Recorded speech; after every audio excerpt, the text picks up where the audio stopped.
Sibaxolela kanjani abafa bengavalelisanga? Baxolelwa kanjani abafa bengashiyanga nomlayezo wokufa kulomhlaba? Sibathethelela kanjani beshiye nethemba lokuthi sophinde sibabone baphangalala emgwaqeni bengavalelisanga nje nokushiya noma izwanyana lokuthi asokwenzani imhlaba edlule emhlabeni? Sikuyona inyanga yokuphangalala kwemphefumulo esiyithandayo. Phangalala noma ingavalelisanga sithethelela kanjani leyo mphefumulo? Bashilo dadewethu nabazali bethu bengavalelisanga nokuvalelisa. Unyaka wentukuthelo lona, unyaka wokukhala, unyaka wokugedla ngamazinyo, unyaka onosizi, unyaka sonke siphelele emgwaqeni asenathemba, sesisaba nokusaba iqiniso. Ngunyaka ongenanto ethelelo, sesinethemba nje lokuphila kulomhlaba. Sizani bafowethu nani bodadewethu niphephe kulomgwaqo sesiphangalala kuwona. Mina ngiyesaba sikwazi nokubathethelela ngoba bavalelisi.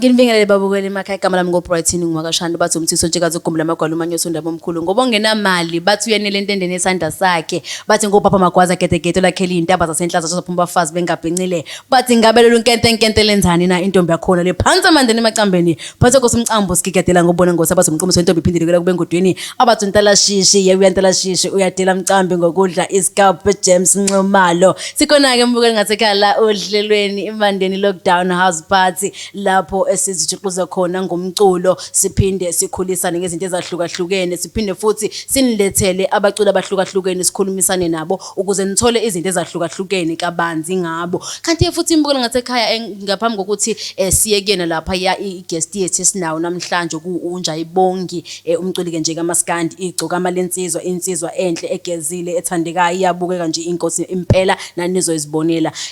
umbukelo ngasekhaya kunabantu abanamatalente abathi nabo ilanga bayafisa ukuthi bengene noma bengene ohlelweni bebe ingxenye yohlelo lemandeni lockdown house party kune email nje ozosiqhela lapha ngezansi uyibone enizo email kuyona umuntu nje ayimele into zakhe ukuze ke sikhethe sihlunge kube ngabe ngisengazo sike mhlambe sikhetha iphela emasini umuntu nje akathumela umsebenzi wakhe nala ichaza khona ukuthi wenzani futhi officer mase ke siyakwazi ukusimkhethe naye abe ingxenye yohlelo asikhethi iphela emasini kodwa siyasebenzisana ngendlela okunemgomo ngoba ukho umuzi ongenayo imgomo yakhona embukeli ngasekhaya njengamanje kasiye lapha yakuyena Njaybongi sikhulumisane kunye naye sabona mnumzana njani sawubona msakazi ngiyaphila ngezwe wena uthi njani hayi ngiyaphila impela ngiyakubona insizwa ukuthi uphila impela uzowabeka nje isandla wasithi qe lapha ethangeni ukungikhombisa ukuthi uyinsizwa wena hayi impela kunjalo nginsizwa angishoti ngalutho nje konke kuyabonakala ngithemba nami msakazi uyayibonela cha nginsizwa impela ayisona makodwa usho wena nje ukugezela ngendishini ukugezela emcengelezini ukuthi kwentosazana ibhekekile kunjengoba usushilo msakazi wami oh hayi ke insizwa yakwethu ngale ukuthi lokho esichitha isikhathi siyazi ukuthi umbukeli ngasekhaya ufuna ukwazi ukuthi lensizwa ubani mhlawumbe ungathi nje emakhaya ubani Njaybongi ubani ngoba ngenzeka ukuthi abanye bayibuza ukuthi Njaybongi ubani ukuphi udume ngani wenzani ubani Njaybongi msakazi ngiyathanda umbuzo obuzayo noma obhekisela mina ukuthi manguphendula abalaleli cha uNjaybongi mina impela lo leli gama Njaybongi kodwa ke ngizokuchaza mhlawumbe ekuhambeni kwesikhathi ngalithola kanjani uNjaybongi nguthabani ngoba Harris isibongo mina umfana ke ngisho ngithi uhlala khona la emandeni endaweni yaseNdulinde ya unjalo msakazi enkosini umhlongo kwendawo yaseNdulinde qhamuka kuleyo ndawo ke mina cha phela insizwa angithi uthe wena uyinsizwa kumele ube nesoka phela sifuna ukubona isoka sakho njengamanje sona sikhathi ukuthi sesibone isoka sakho unabo ukuthi ubani siyakuthi usuba wenzani emsakazi ya ngiyathanda indlela osongicontrola ngayo umuntu uyacontrol impela mangabe ukhona sala khona ya alikho ke isole ngenasici uyazi nayo leyo ndaba le ngiyajabula makwazi lokho cha uNjaybongi nje njengoba umfana wasemandini endaweni yaseNdulinde umfana ngisho ngithi ukhule ethanda umculo umculo kaMaskandi ke njengoba usuchazile nami msakazi indaba injalo Okay, ngiyabona ukuthi insizwa la ephinde ibe namahlonyanyana kodwa kwingoma wekha amahloni. Mhlambe uNjaybongi uyayishayela isiginci noma uyashayela isiginci iziphi ezinye ingcinamba ababhekana nazo. Since ke phela ke kukhona abangakwazi ukushaya isiginci. Angishi kabi njalo umbukela ngasekhaya ngabe seningishaya ngoqhawe lami ukuthi ke mhlambe uma ungabe uyishayela noma ungayishayeli iziphi izinto enzima enibhekana nazo kubona lo mculo since umuntu wasemakhaya futhi ongathi mhlawumbe usafuna ukukhuphukela phambili. Ngaze ngawuthanda umbuzo wakho umsakazo wami obuza ukuthi isiginci ngishayela yini nokungibuza ukuthi iziphi inselele esihlangana nazo singabaculi. Isiginci uNjaybongi uyayishayela njengamanje usifundisiwe kunomfo omfundisile owaziwa ngobhodoza ngisifundiswa yena isiginci. Engakusho ke uma ngabe umculi kaMaskandi isiginci ungasazi ziningi inselelo obhekana nazo noma ngabe kuthi ufisa ukuhamba uyo perform mhlambe udlala into live engekho umuntu okudlalela isiginci uba senkingeni ukuthi ke out lapho makuthi competition usukusufana nomuntu ovakashile lapha yabo Amahlazo ayavela amahlazo ngingasho ngithi kubalekile ukuthi uma umculi mangabe usemncane noma uthi usumdala uyinike isikhathi ukuthi uyifunde lento ethi isiginci ngoba ayikho into engafundeki emhlabeni kahle kahle kunjalo nje. Mbukeli ngasekhaya ke njengamanje ngicela ukuthi nje sithi nje qenga setolo noma futhi ke lapha ke soba nayo ke performance lapha ye Black Radio ezikuyona ke njengamanje ezodlala anginishinje nodwa nginishiya nayo sizophinde sibuye futhi siqhubeke naye la uNjaybongi igcokama lensizwa thokozela nje ubumnandi.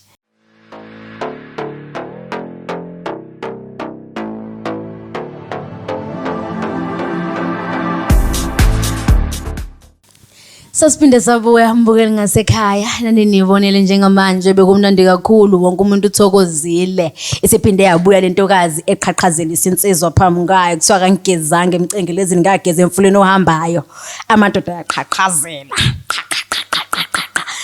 Njaybongi angifuni ukuthi phela mase ngiyakutinyela ngiyakuncinza bakithi bese bengabe besasho ukuthi qhawe lami uyinduna noma wena uyinduna noma uqhawe lami. Hayi mina msakazi ngeke ngiyibeke oqhawe lami awuyibeki hayi angiyibeki lapha impela uyazeya noma amandla akho awaboni ngiyinsizwa impela nje iphelele so kodwa angiyibeki oqhawe lami ngezinye izathu enginazo yabo manje awusho lapha ke wenhlabi yami njoba kubenyezela lapha emasinyweni nasezandleni ushada amakhosikazi amabili noma mhlambe nezulu maliduma usabe noma uthula dube insizwa nje edla imhlathi. Hayi lutho Mashandu yazi ukuthi empilweni izinto ezinhle ekhazimulisa umzimba womuntu ziyathandwa wonke umuntu so uma ngabe siyithanda siye singanako ukuthi khona ububazo kodwa ke engakusho ngasho ngithi hayi angisabulutho uma ngabe kuduma izulu ngihlale ngazi nje ukuthi hayi yonke into i-right. Yazi sisa lapho uNjaybongi siyazi ukuthi singamaZulu sinezinto esikholelwa kuzona sinezinto esizenzayo mhlambe uma ngabe niyodlala noma uyodlala nje ikhona mhlambe angithi insizwa mayihamba zisebenzisa intelezi mhlambe intelezi neyisebenzisa noma ufela nje uthatha isikingi sakho ungena indlela angisho ukuthi bese beyakuhlasela noma mhlambe bese beyagadla nkabi yami angisho siyabagadle yezo kodwa ekho umuntu ongagadla sengiyabuza ukuthi uqinile wangihlekisa lo mbuzo wakho umsakazi kodwa ngicela ukuphendula nje ngiphendulele nomlaleli osibukele emakhaya ukuthi cha uNjaybongi mabe ezophuma eyocula wenza njani. Mina nje uNjaybongi ngiyakhuleka ngithandaza uNkulunkulu wami engimthandazayo. Usuqalile. Ngibika ukuthi njengamanje inkosi sengiyahamba. Bengike ngasho umbuka sekhaya ukuthi singamaZulu asikwazi nami njengeyintombi yakwethu ngithi ngikhuleka kodwa phela ngibe ngibalansisa ngibabiza omthi osontshikazi ngithi ngibhekene inyanya zakithi wena nje uyakhuleka nje kuphela ubiza umdali wezwe nomhlaba. Njengoba usushilo nje umsakazo wami ukuthi angithi mawukhuleka ubize nabakini angikhuleki ngibiza uNkulunkulu kuphela injalo wayishintsha lento manje wayishintsha injalo ke le ndaba le nami ngeke sibangikhuleka ngibiza uNkulunkulu wami bese ngibiza nabakisi ukuthi hayibo sengiyaphuma nje manje ngiyahamba ngendawo ethile hambani nami yonke indlela yami ihlezi iclean lapha yabo ngaphandle ukuthi awubenzeli nje idile lanye incane ukuthi mhlawumbe makuphumeleleki noma wakhipha mhlawumbe iCD ethile bese uthi ke nakho lapha abogogo nomkhulu ngizobonga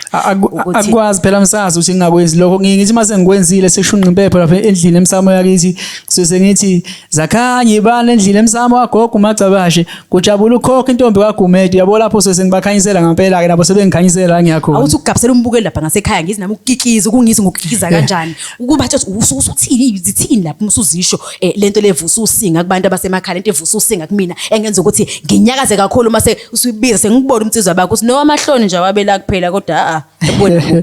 ubala ke lo msakazo wami njengoba ungagezile ngithi ngumxegisi wesimile ejijini ngumthunzi ophumula amajijini amajongosi ngontombazi imncintsha amehlo ziyambuka ziyamjwa ngoking lehla phela mina ngushimane ziyamthandaza lethi mangasheshefu Njaybongi engabe no12 mase ngifile futhi nina Alo ngizaya. Ayimbuke ngasekhaya ngiyasola sengathi ke lapha nginengane nje kamtshengiseni ngiyibona ngamehlo abantu bakababa niyabothi ngimna ngumkhazi wamathithi kodwa ke angikho lapho siyancoma kuhle kuyancomeka uma kunabantu abavusa amakhono abanye abantu asebadlula emhlabeni ababelwe indima enkulu ukuthi sifike kubona akumele sikhohlwe izinto abasifundise zona but kumele nathi senze izinto ababezenza nazo ukuze sikhulise lokho ngiyawuthanda kakhulu indlela owenza ngayo mhlambe sesivala mbukeli ngasekhaya kuthini mhlawumbe ukuvalelisa kwakho nje kubukela sekhaya usazoba usibashiye nje usazobashiya nengoma kuthini ukuvalelisa kwakho ukuvalelisa kwami msakazi engakubhekisa kubantu enje ezweni noma kubabukeli bohlelo njengamanje ukuthi uNjaybongi uyabathanda njengoba nabe emthanda nginenhlelo zokubalethela umsebenzi wami omusha sha ilokho ngithi ngizobajabulisa nje impela kulo December abantu abajabule beyibheke bazi ukuthi impilo ibalekile ilokho engizokusho mbukeli ngasekhaya ke njengamanje ke siyaligoqa uhlelo kodwa ke ngisinishiye nanodwa nje uzobe khona lapho Njaybongi ke ozobe senza kahle lapha iperformance yakho ugcina senikhombisa ukuthi hayi ngobe namahloni kodwa ingoma uyenza njani ingoma akayisabi ingoma into ephila kuyena esemzweni mbukeli ngasekhaya ke ningakhohlwa ukuthi umuntu onetalente ofisa ukuthi ngelinye ilanga abe ingcenye yeMandeni Lockdown House Party asinje qila lapha kwi-email la ezansi screenini a-email into zakhe sobe sesiyaxhumana naye ukuthi ngelinye ilanga abe yingcenye yohlelo lwethu futhi ke siyatholakala lapha ya uhlelo ku Facebook uthi nje usesha nje uthi ku Facebook uthi Mandeni Lockdown House Party ubuke nje lapho futhi uyakwazi ukuphinda uthole noma kuthiwa ugejekile ukuthi ubuke ngaleso sikhathi uphinde uyithole mangabe usesha nje khona kanti ke futhi ke mbukeli ngasekhaya uma ufuna ukwazi ukuthi uNjaybongi utholakalaphi uzothi nje qila escreenini ubone ukuthi utholakala kuphi engoleni zokuxhumana igama lakhe futhi ubani uqashwa kanjani inamba yakhe nizoyithola manikwazi ukumqasha because kumele sisupportane uDecember guys isicela ukuthi nimphephe emakhaya nibe bahle nibe right singavumeli ukuthi icorona thing ngileka disiphethe isilimazi anginishiye nodwa anginishiya nawe Njaybongi ubakhombise kababukele emakhaya ukuthi wena ubani siyahamba ke lontokazi leyo igama lami nguBrighton ngwakashandu ngiyatholakala lapha ku Facebook uthi nje Brighton Themba lesilondwe shanda kanjalo ke na ku Instagram uthi nje @Brighton Shandu nakhona lapha ya ku YouTube nguBrighton Themba lethu ufika uthi nje qala lapha subscribe ngithola nisale kahle